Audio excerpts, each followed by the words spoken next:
Bom dia, senhoras e senhores. Sejam bem-vindos à videoconferência da Dexco para a discussão dos resultados referentes ao segundo trimestre de 2025. Esta videoconferência está sendo gravada e a gravação poderá ser acessada no site da companhia, ri.dex.com. A apresentação também está disponível para download. Esta chamada também está disponível em inglês. Para acessar, você pode pressionar o ícone do globo no canto inferior direito da tela do Zoom e depois optar por entrar na sala em inglês. Depois disso, selecione Silenciar áudio original. Informamos que durante a apresentação, todos os participantes estarão com a câmera e microfone desligados e, em seguida, iniciaremos a sessão de perguntas e respostas quando mais instruções serão fornecidas. Antes de prosseguir, aproveito para reforçar que as declarações prospectivas têm como base as crenças e suposições da administração da Dexco e as informações atuais disponíveis para a companhia. Essas declarações podem envolver riscos e incertezas, tendo em vista que dizem respeito a eventos futuros e, portanto, dependem de circunstâncias que podem ou não ocorrer. Investidores, analistas e jornalistas devem levar em conta que eventos relacionados ao ambiente macroeconômico, aos setores de atuação e a outros fatores podem fazer com que os resultados sejam materialmente diferentes daqueles expressados nas respectivas declarações prospectivas.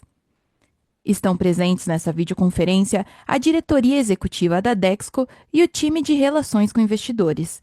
Gostaria agora de passar a palavra ao Francisco Semeraro, CFO da companhia, que dará início à apresentação.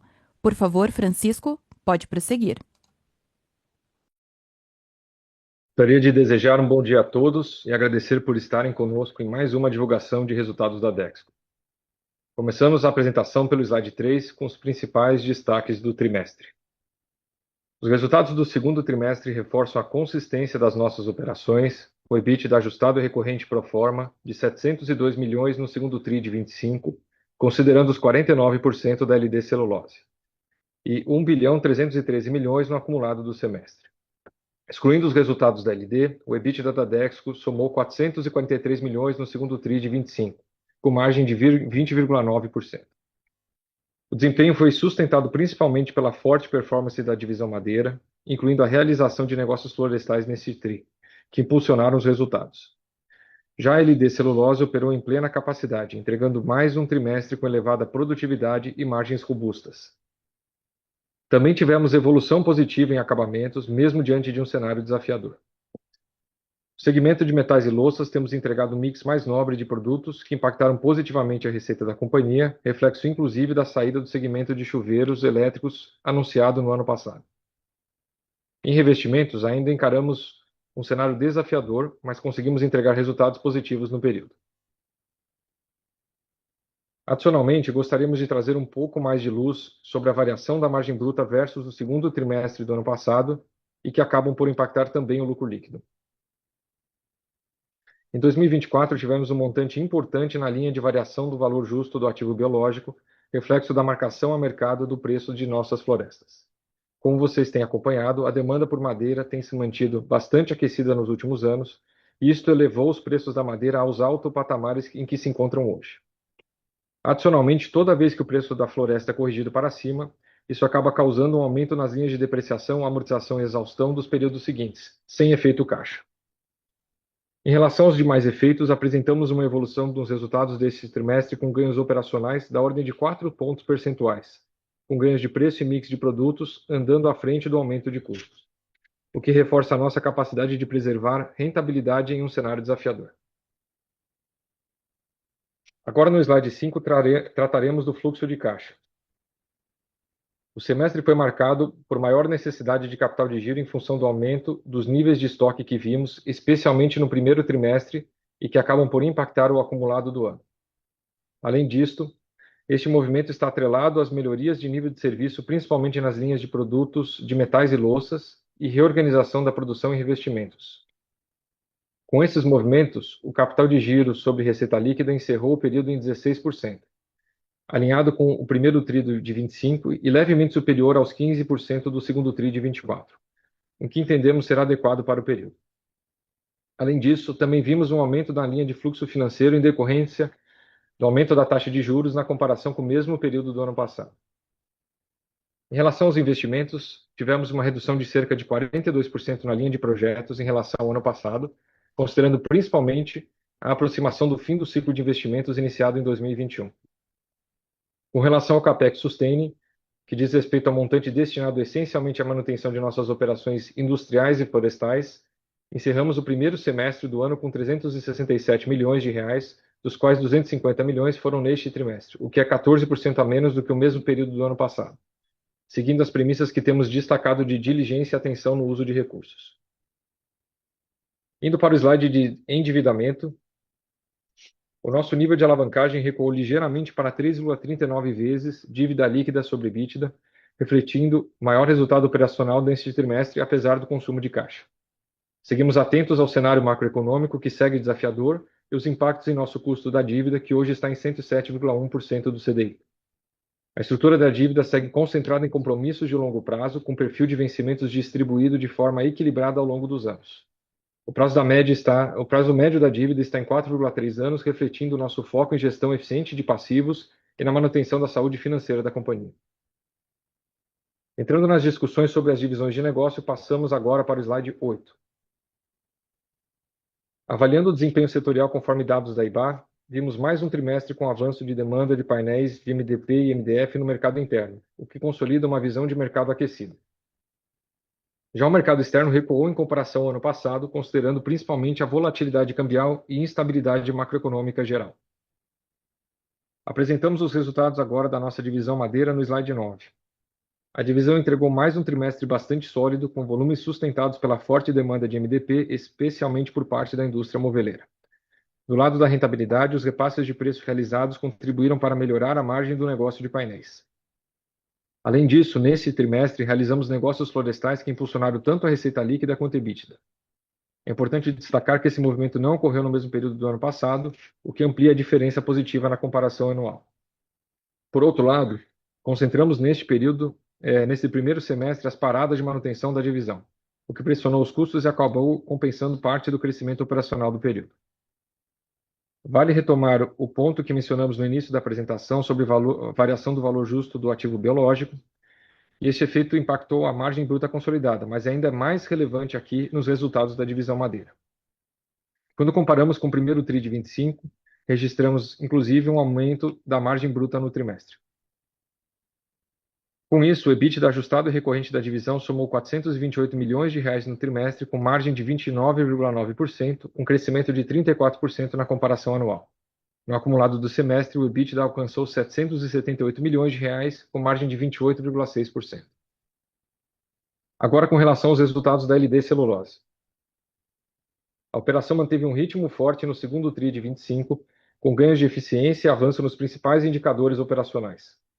Em relação à visão de evolução semestral, é importante lembrar que em 2024 a parada de manutenção da planta ocorreu no primeiro trimestre, e a de 2025 aconteceu agora em julho, o que está fora do período de comparação.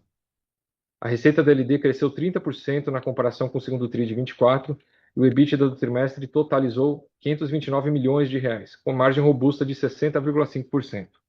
No acumulado do semestre, o EBITDA foi de 1 bilhão e 71 milhões, com margem de 62,3%. Já o lucro líquido atingiu 191 milhões de reais no trimestre e 443 milhões no semestre, beneficiado pelo efeito contábil de impostos e variação cambial ocorrida no primeiro TRI de 25, conforme já divulgado. Com isso, a LD Celulose segue entregando uma boa performance, combinando operação eficiente com fundamentos sólidos. Seguindo para o slide 12, trazemos agora o panorama setorial do mercado de metais e louças.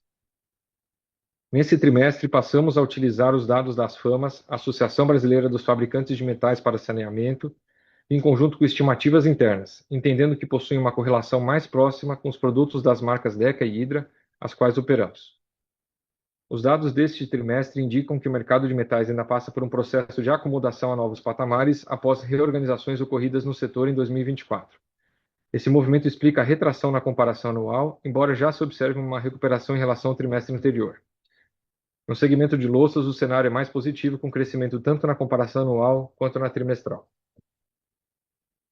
Com relação aos resultados da divisão de metais e louças, no slide 13.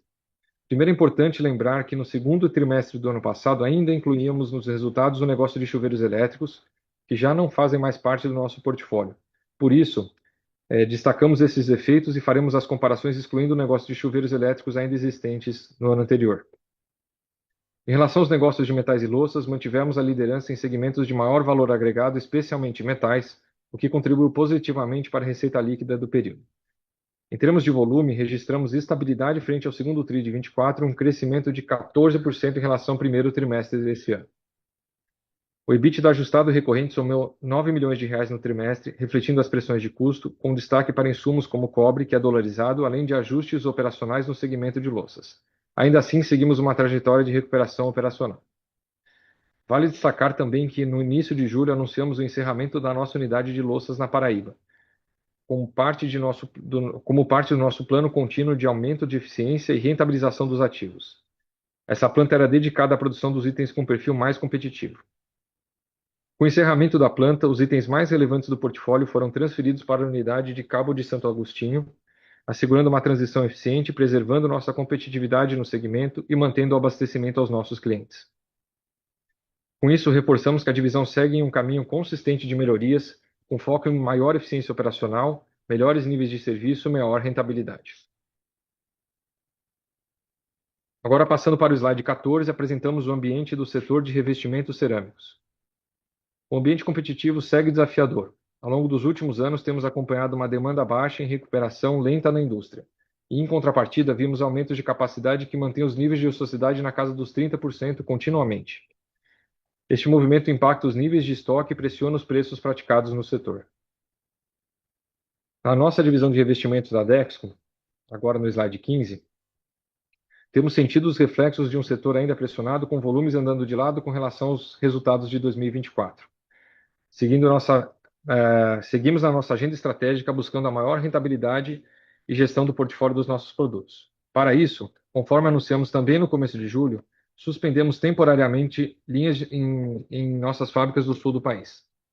Com este movimento, garantimos uma operação mais eficiente, que já conseguimos ver no avanço dos níveis de utilização de capacidade da divisão, que superou os 80%. No que diz respeito a resultados, o EBITDA foi positivo em R$ 6 milhões no trimestre, revertendo o resultado negativo do trimestre passado. Agora passando ao slide 17. Como é de conhecimento de todos, vem ocorrendo uma série de discussões após a divulgação da aplicação de tarifas a produtos brasileiros pelos Estados Unidos, e temos acompanhado de perto os possíveis desdobramentos para os nossos negócios. Diante desse cenário, e antecipando eventuais questionamentos, queremos trazer alguns pontos que ajudam a contextualizar a exposição da Dexco e a nossa leitura sobre o setor. Nos últimos anos, menos de 1% da receita líquida da companhia teve origem em exportações para os Estados Unidos. Ou seja, ainda que haja direcionamentos sobre taxações de produtos que compõem o nosso portfólio, a exposição direta da Dexco é bastante reduzida. Olhando para o setor como um todo, estimamos que cerca de 3% da produção brasileira de painéis é direcionado ao mercado americano. É um volume relativamente pequeno, com boa possibilidade de ser redirecionado a outros mercados, o que nos leva a avaliar um impacto pouco significativo no curto prazo. Quando consideramos impactos indiretos, é possível que produtores e clientes que possuam linhas de produtos mais expostos às tarifas reduzam sua produção, gerando maior oferta no mercado local e pressionando preços.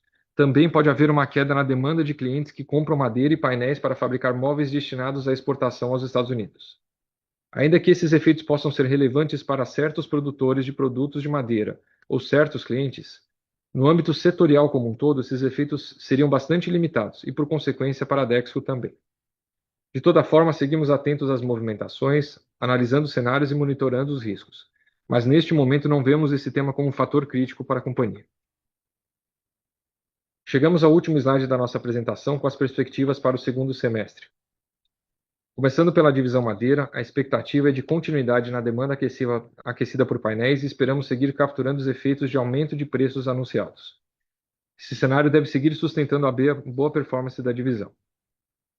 Em revestimentos, o ramp-up da nova planta de Botucatu vem avançando de forma consistente e já começamos a ver reflexos positivos na diluição de custos e ocupação fabril, considerando também as otimizações que realizamos nas nossas fábricas do Sul. Acreditamos que a nova planta seguirá sendo um importante fator de geração de valor ao longo dos próximos trimestres. Na divisão de metais e louças, os efeitos da reorganização fabril anunciada devem começar a se refletir na operação, com ganhos gradativos de eficiência e melhor controle de custos. Seguimos monitorando o cenário macroeconômico que continua pressionado, especialmente no que diz respeito aos preços da celulose solúvel. Vale lembrar que a parada anual da manutenção da LD celulose foi realizada agora no terceiro TRI de 25 e impactará pontualmente os resultados do TRI.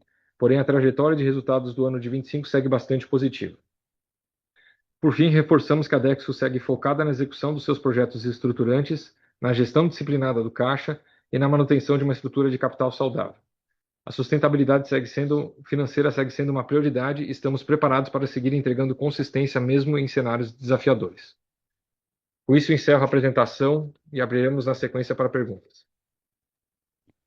Iniciaremos agora a sessão de perguntas e respostas para investidores e analistas.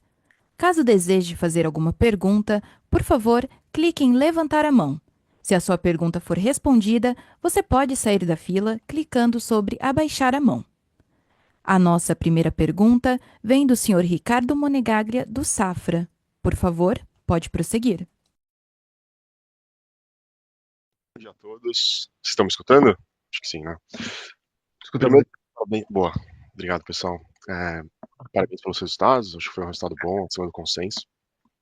Tenho duas perguntas aqui. A primeira, focando nesse ponto de ações estruturantes de desalavancagem, né? Se vocês puderem, Francisco, se você puder dar uma ideia de timeline, eventualmente de qual que é a meta, né? Talvez em bilhões de reais ou milhões de reais que vocês esperam com essas propostas estruturantes, né, para reduzir a alavancagem, seria interessante a gente ter uma ideia.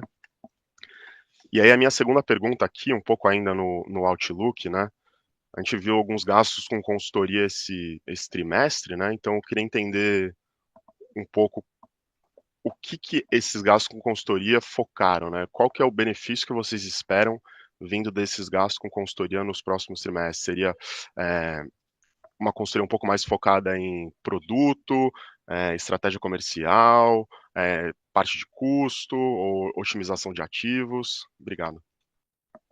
Ricardo, obrigado pelas perguntas. Eu vou começar respondendo sobre a questão de ações estruturantes e alavancagem. A gente vem comentando com vocês alguns grupos de ações e o que a gente tem dado maior atenção nesse momento são as ações que elas se subdividem em dois grupos, tá? O primeiro deles são ações pontuais de venda e monetização de ativos não operacionais, ou seja, aqueles ativos que não interferem nas relações operacionais da companhia.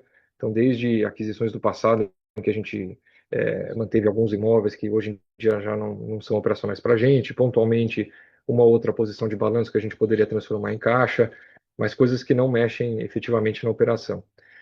Tem um segundo grupo que também a gente continuamente monitora e até agora surtiu praticamente nenhum efeito, mas ele pode ser importante para a gente, que são os negócios relacionados a ativos do âmbito florestal. Então aí a gente fala tanto de terras quanto florestas, principalmente nessas negociações que a gente faz de tradings, permutas, etc. Então o que a gente tem visto quando a gente divulga resultados são os negócios que a gente faz de forma bastante usual, avaliando oportunidades. Mas, dado que a gente está falando de medidas estruturantes, continuar olhando oportunidades de montantes maiores, até agora não se materializaram, mas de montantes maiores, para que a gente consiga aliviar pressões, especialmente de curto prazo, dada a taxa de juros. Tá? Existe, obviamente, um trabalho que a gente mantém bastante aquecido aqui de saber quais são os valores de cada um dos nossos ativos, o que a gente pode fazer a mais. Então, não tem, nesse momento, nenhum tipo de guidance que eu consiga passar para vocês em termos de valores em absoluto.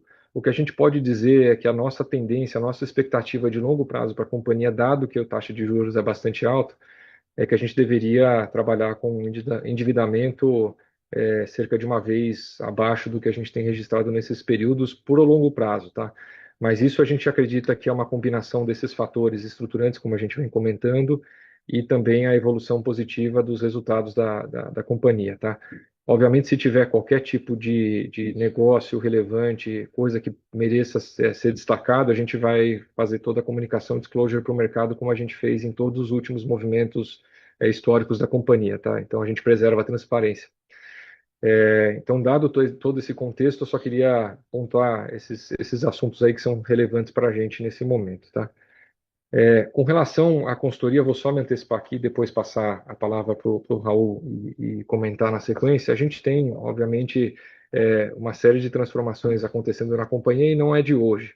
Então, a gente constantemente tem feito investimentos relevantes da nossa parte em preparação e tecnologia, fazia parte do nosso plano de investimento de 21-25. Isso envolve a solução de RP, plataformas digitais, etc. O grande foco nosso nesses últimos tempos tem sido melhorar o nosso posicionamento perante o mercado, tá? Isso tem a ver tanto com o desenvolvimento da Casa Dex, como uma plataforma bastante relevante de entrada no varejo, e a gente melhorar a nossa performance de uma forma geral comercial, a atratividade dos nossos produtos para os nossos clientes. Então, pontualmente, e aconteceu agora no segundo TRI, a gente pode ter destaque aí para algum gasto um pouco mais relevante, mas a tendência ela é maior, ela não é muito pontual de curto prazo e é uma tendência maior de grande formulação de negócios para a Dexco, tá? Muito bom, Ricardo. Só alguns poucos complementos aqui no que o Francisco falou. Acho que, primeiro, para voltar na desalavancagem, né? Só reforçar isso que o Francisco falou, né? A gente, quando você olha o 3 vezes o EBITDA, numa situação normal de taxa de juros, isso não deveria ser, né, um tema tão quente, mas que todo mundo sabe com a taxa de juros atual e com o peso que isso causa no nosso resultado anualmente, isso passa a ser, sem dúvida nenhuma, se não o principal, um dos 3 principais temas da nossa organização nesse momento, né? Então, todas as oportunidades estão aí à mesa, a gente está discutindo, como vocês bem sabem, né? Ações desse tipo requerem um nível de maturação, de discussão, de análise bastante elaborada e, portanto, não dá para dar nenhum disclosure nesse momento, exceto o fato de que tem todas as linhas que o Francisco falou, ações muito relevantes sendo avaliadas, né? Acho que todas elas têm, algumas com zero de trade-off, né? Venda de ativo não operacional, né? Acho que aqui muito senso de urgência, tem 5 ativos não operacionais sendo discutidos aqui ativamente, alguns já com propostas, ofertas em negociação. A gente fez aí na Colômbia, nesse início do ano, uma venda de uma fábrica que já não tava, que já estava parada, e por aí essas coisas vão andando. Então, reforçar que isso é ponto-chave aqui nas nossas ações de curto e médio prazo e com bastante energia dentro de 25. O tema de consultoria, só para qualificar, acho que tem a ver com o senso de urgência, né? A gente acredita enormemente no nosso plano, a gente sabe que tem todas as ações que a gente precisa ter para levar a companhia para um outro patamar, né? O uso pontual de consultorias como um auxílio aqui é para a gente conseguir acelerar a nossa velocidade de execução, né? Então não muda o plano estratégico de forma relevante, mas acelera a captura de resultados, né? Vocês viram dentro desse ano 2 ações muito ágeis aqui, Fábrica de Paraíba e redução de capacidade em revestimento, e já vê uma captura de resultados já no segundo TRI, né, que vem relacionada a esse tema de revestimentos. Aqui Aqui é algo que a gente vai usar pontualmente e com bastante cautela ao longo desse período, mas é bem na linha de acelerar a implementação e captura dos nossos planos. Ficou super claro. Obrigado, Francisco e Raul. Obrigado, Ricardo. Nossa próxima pergunta vem do senhor Emerson Vieira, do Goldman Sachs. Por favor, pode prosseguir. Olá, pessoal. Vocês me escutam? Sim. Vemos, Emerson. Bom dia. Bom dia a todos. Bom, primeiramente, acho que direcionado aqui ao Francisco, queria entender, por favor, pessoal, em relação ao repasse de preço que foi efetuado no segundo trimestre, efetivamente, né? Eu entendo que o preço realizado do segundo tri ele pode ter sido impactado por esses negócios florestais, né? Então eu queria entender assim, qual que foi de fato o repasse de preço do segundo trimestre e o que vocês esperam olhando para frente, né? Dada a mensagem positiva no Outlook. Essa é a primeira pergunta em madeira. A segunda, em revestimentos, queria entender se essa inflexão que a gente viu aqui no EBITDA, ela é de fato recorrente, né? Ela parece, assim, resultado dessas melhorias operacionais, né? E nas plantas fabris que vocês fizeram. Então, eu queria entender, assim, olhando para frente, para quanto vocês acham que o nível de utilização dessa fábrica deve ir, né? Vocês comentaram hoje em dia cerca de 80%, mas tem ainda uma avenida de ramp-up em Botucatu. Então, queria entender se esse EBITDA, já no patamar positivo, ele é recorrente, né, para o segundo semestre, e se a gente deveria esperar melhorias sequenciais. E aí, por fim, uma pergunta em relação à LD, né? Quando vocês esperam o pagamento de dividendos aí vindo da Divi? Imagino que poderia ajudar aí no caminho de desalavancagem da companhia. Tá, obrigado. Obrigado, Emerson. Eu vou direcionar a primeira pergunta para o Henrique Haddad, o nosso VP da Madeira, para comentar um pouco mais em detalhe a questão de comportamento de preços aí no mercado. Bom dia, Emerson. Obrigado pela pergunta. Falando sobre aumento de preços, a gente fez implementação em torno de 5% é o número de aumento de preço implementado. A maioria desse aumento vai ser capturado efetivamente no terceiro trimestre. Então, a gente já teve um movimento importante no segundo trimestre, mas a maioria desse efeito ele vem à medida que a gente tem o faturamento dos novos pedidos que já aconteceram em julho e vão acontecer também em agosto e setembro. Uma boa notícia é que a gente percebe, como temos comentado nas últimas conversas com vocês, parece que existe uma reação um pouco mais racional dos nossos concorrentes, no sentido de que os custos definitivamente estão impactando todos na mesma proporção. Então, a gente não vê tanto movimento irracional e um pouco mais de lógica na gestão de rentabilidade no mercado como um todo. Longe de dizer que está fácil, mas a gente já começa a ver uma performance um pouco melhor. Só para aproveitar aqui não foi essa a pergunta diretamente, mas é importante dizer também que a gente anunciou aí no final do segundo trimestre também reajustes de preço da nossa linha de acabamentos, tá? Principalmente em metais. A gente sentiu o impacto de inflação que iniciou-se aí no final do primeiro trimestre e acabou se consolidando no segundo trimestre, o que mesmo com condições aí macroeconômicas adversas, a gente entendeu necessário, né, implementar preço e a gente vai ver alguma dessa captura, uma parte importante dessa captura no segundo trimestre com uma restauração, né, uma recuperação de margens em metais. Eu acho que isso é absolutamente importante aqui ao longo do tempo. A gente tem visto que a gente começa a capturar esses preços e, apesar da demanda um pouco mais lenta, mas em metais vocês viram que houve uma recuperação de demanda, a gente acha que vai capturar e trazer de volta o patamar de rentabilidade, especialmente em metais. Avançando para o tema de revestimentos, né, a gente vê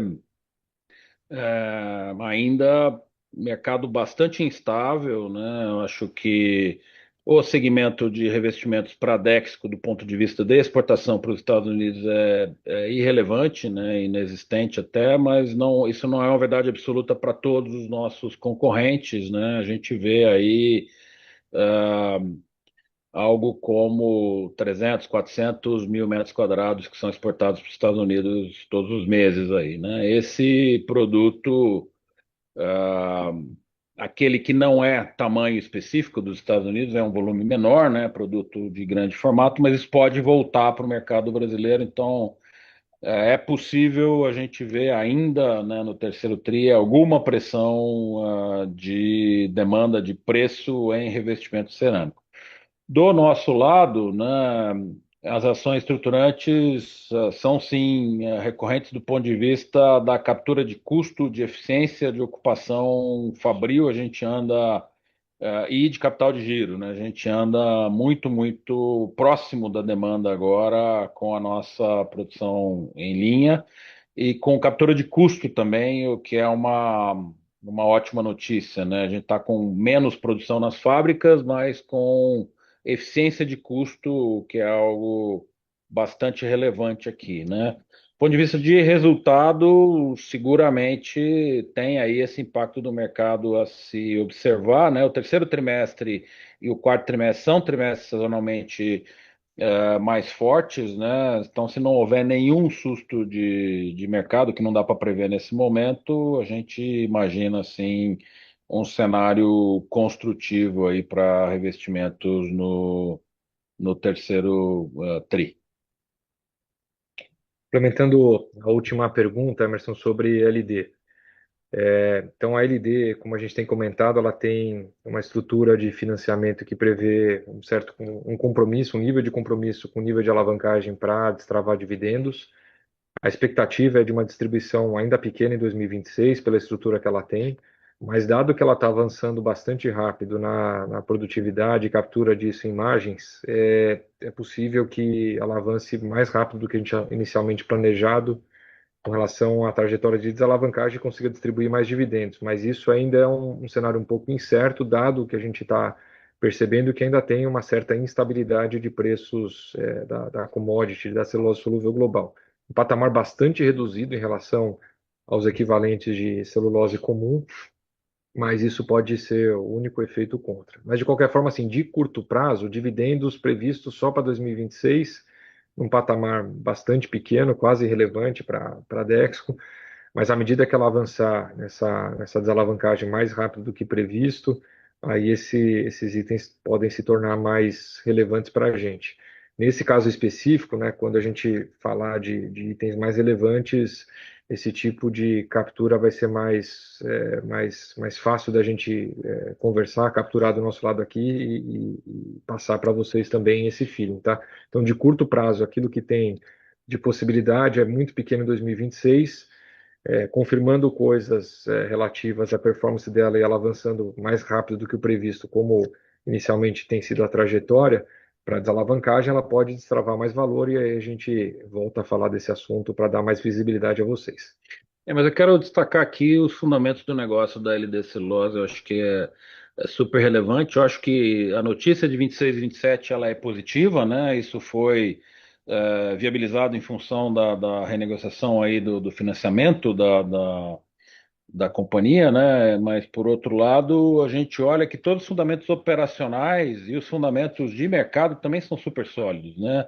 Então, se a gente olha que essa empresa já consegue produzir 10% a mais do que foi o plano original e ainda com mais velocidade ainda daqui para frente, né? A gente vê uma necessidade de novos investimentos bastante limitada, né? Uma resiliência de preços muito interessante, né? Um mercado com fundamentos bastante diferentes do mercado da celulose de mercado tradicional, né? Os preços atingiram aí um piso no segundo tri, já começam a recuperar, mas em patamares absolutamente diferentes do que o que a gente viu em celulose de mercado, né? Então, acho que a perspectiva de longo prazo, de médio e longo prazo para esse negócio é de uma expectativa muito, muito boa, né? A hora que a gente olha essa máquina operando como está operando, com um nível de preço saudável, um volume de operação e qualidade e custos muito controlado, né? Então, um olhar de 5 anos aí mostra a relevância desse negócio até para o resultado da Dex como um todo, né? Mas eu entendo que é super relevante a gente ver a materialização desses dividendos aí em 26 e 27, mas eu só queria trazer isso à mesa para vocês começarem a considerar aí. Perfeito. Obrigado, Raul, Francisco, Henrique. Bom dia. Obrigado, Emerson. Obrigado. Nossa próxima pergunta vem do senhor Guilherme Rosito, do Bank of America. Por favor, pode prosseguir. Tudo bem? Bom dia, pessoal. Estão me escutando? Bom dia, Guilherme, te ouvimos bem.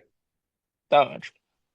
Eu queria fazer uma pergunta no tópico de geração de caixa. O resultado desse TRI foi mais sólido que o TRI passado, mas ainda assim queimou caixa, né? E quando a gente exclui o CAPEX de projetos, a geração de caixa ainda é tímida.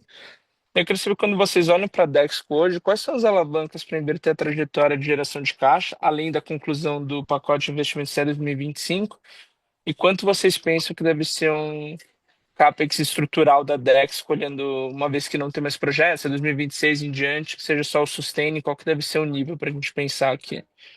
E minha segunda pergunta é em DEC e revestimentos. Queria só que vocês pudessem dar um pouco mais de cor de como vocês estão vendo o mercado agora para esse segundo semestre, e se já dá para a gente começar já dá para pensar em começar em aumento de preço, ou o foco agora é reconquistar market share, aumentar volumes, e só depois a gente vai ter eventualmente algum aumento de preço. Obrigado. Obrigado, Guilherme. Sobre a sua primeira pergunta aí do perfil de geração de caixa, é importante destacar que a gente tem uma característica que está se materializando de novo nesse ano, que é um perfil de geração de caixa, especialmente no primeiro semestre, muito ligado com a performance do capital de giro. Então, tradicionalmente, o que a gente tem feito é concluir todos os anos, todos os últimos anos, né? Toda a nossa trajetória aqui, super verificável lá, inclusive no slide que a gente falou disso, em que a gente fecha os anos com um nível de capital de giro sobre receita bastante baixo.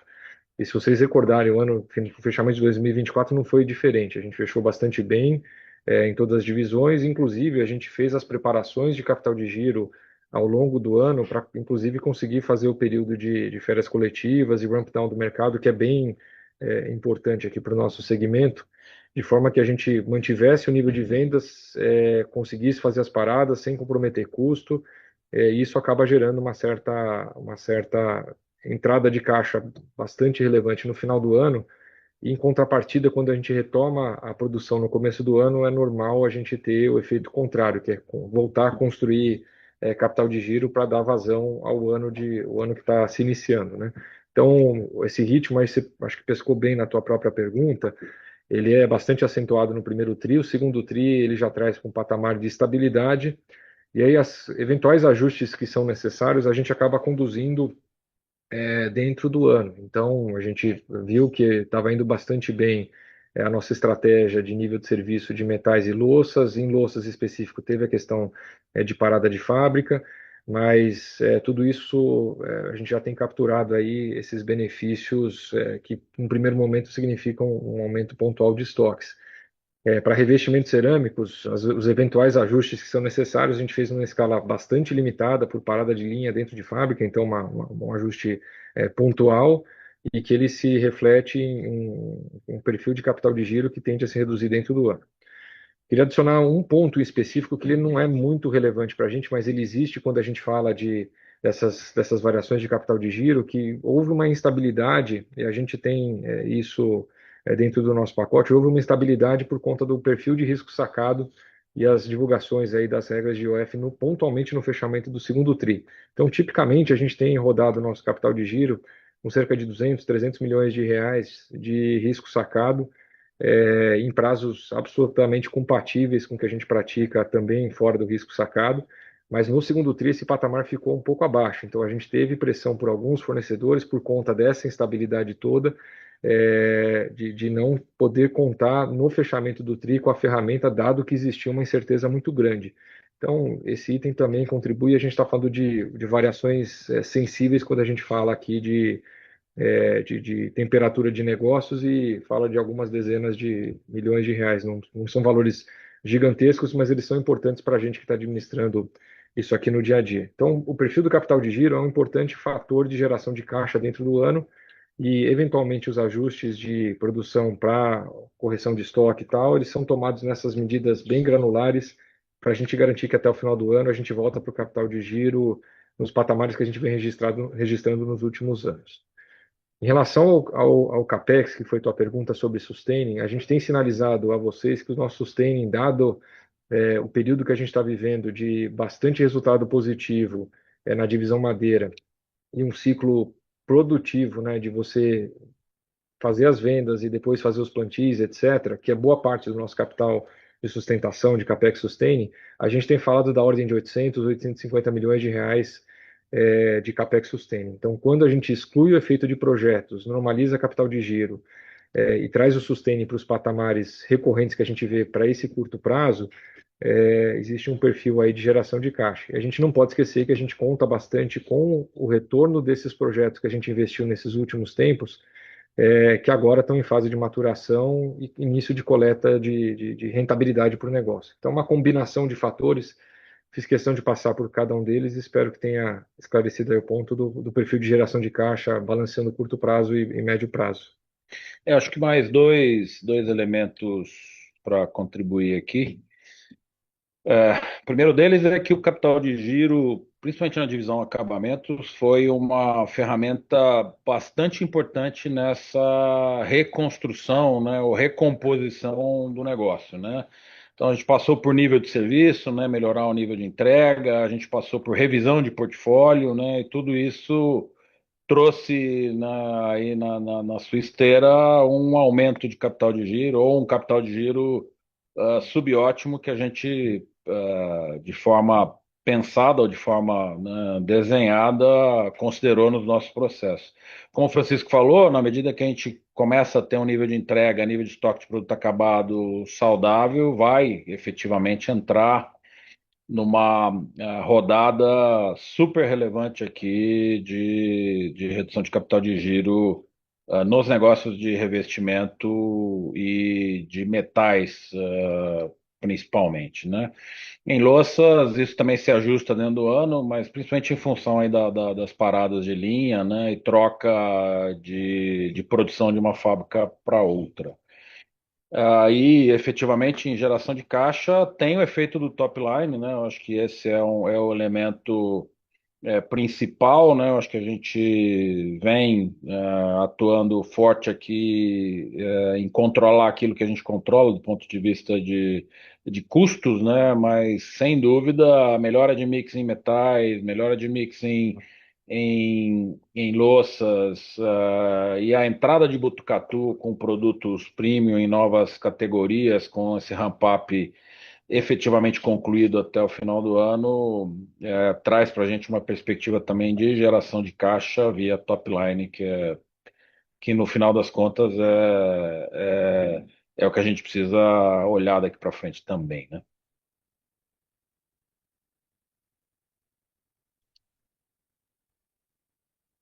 Tá ótimo. Super obrigado, pessoal. Obrigado, Guilherme. A sessão de perguntas e respostas está encerrada.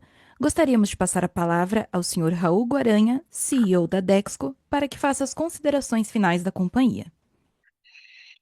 Ok, obrigado. Queria agradecer a presença de todos aí. Eu acho que a gente vem fazendo um esforço de consistência ao longo desse tempo, né? Eu acho que os resultados que a gente vê de madeira aqui vêm de um trabalho muitíssimo consistente, né? De mais de 5 anos para trás, né? Onde a gente conseguiu colocar os fundamentos no lugar e achar de fato um nível de pilotagem bastante positivo, eficiente, né? E que eu vejo que hoje vocês já entendem de uma forma bastante completa o que a gente vem fazendo em madeira.